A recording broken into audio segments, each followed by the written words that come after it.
I have been convicted that I need to write and illustrate a kid's book because, quite frankly, the kids' books in this contemporary age stink. And I mean stink. My wife and I have 2 daughters under the age of 3, and we are constantly reading them books, and they love books. But I've got to tell you, finding a good kids' book today is extremely difficult. If you want to be reading a lot of books to your kids, it is really hard to find good books. There's just so much kids media across books and TV shows and movies and media that is just slop. There's not a good story to it. A lot of it is teaching kids how to be kids, which they already know how to do. My kids don't need to learn how to be kids. That's not what I want them to learn. I want them to learn how to be dragon slayers and princesses. And I want them to read stories of giants and fairy tales and magical places where these normal people become heroes. And I want them to know good story, and there's just no good kids stories. So with that conviction, I had this image come to my mind, and it was this world. It's a giant rock. Hear me out. It's a giant rock covered in moss, and there's these grooves on it, and these water people live on this rock in the grooves. They swim around and they play. And so I started messing around with this image in my head of these water creatures. They're called Wandizels. And they live on this island, and I called it Old Zealand, which is clever because it's not New Zealand.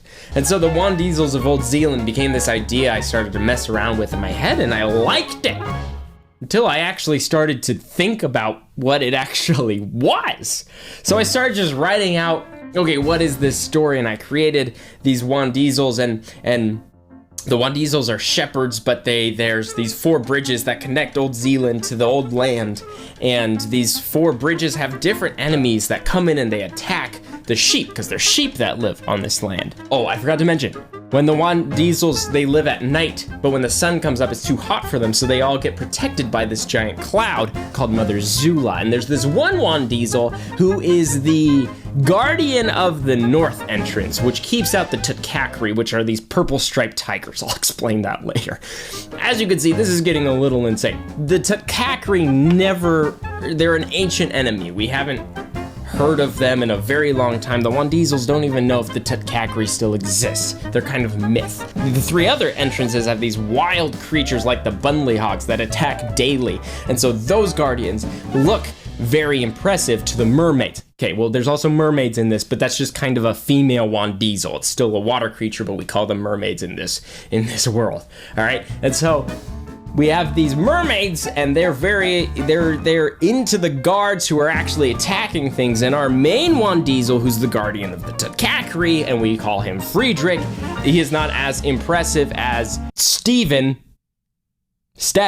that's worse. Sven? All right, we don't know what his name is, but he's the one who protects the island from the Bundley Hogs.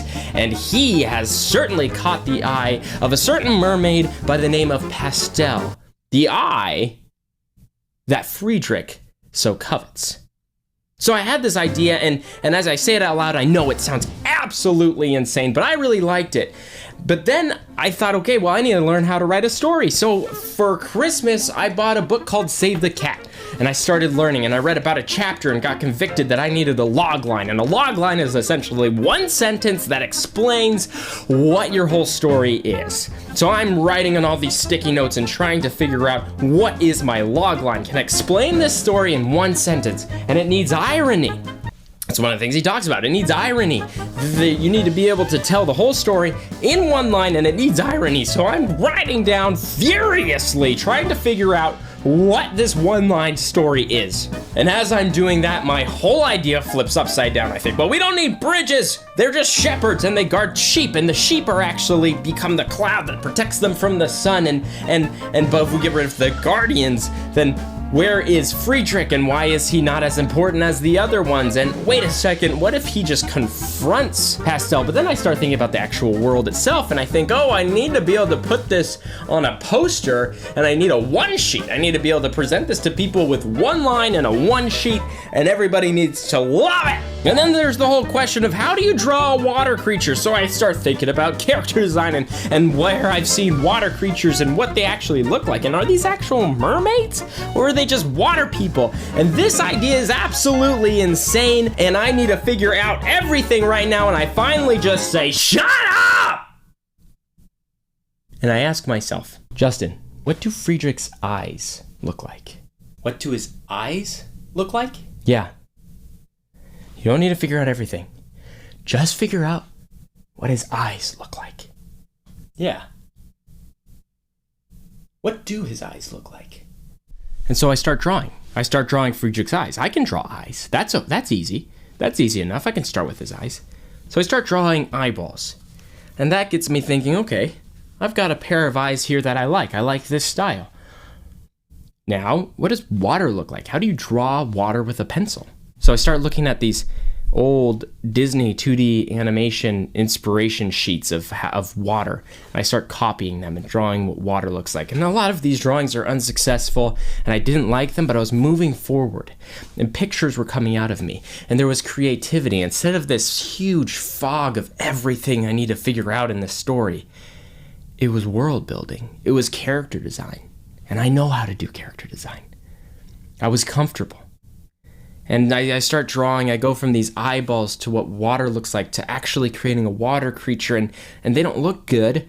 I don't like how this one turned out, and I keep messing, and I'm looking at reference, and there's another one that I really don't like. I didn't like how this one turned out either. And finally, I just stopped recording.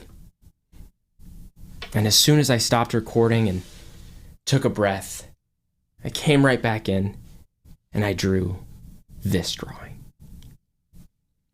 And this drawing is the kind of drawing that I can build a world around. This drawing could possibly be Friedrich.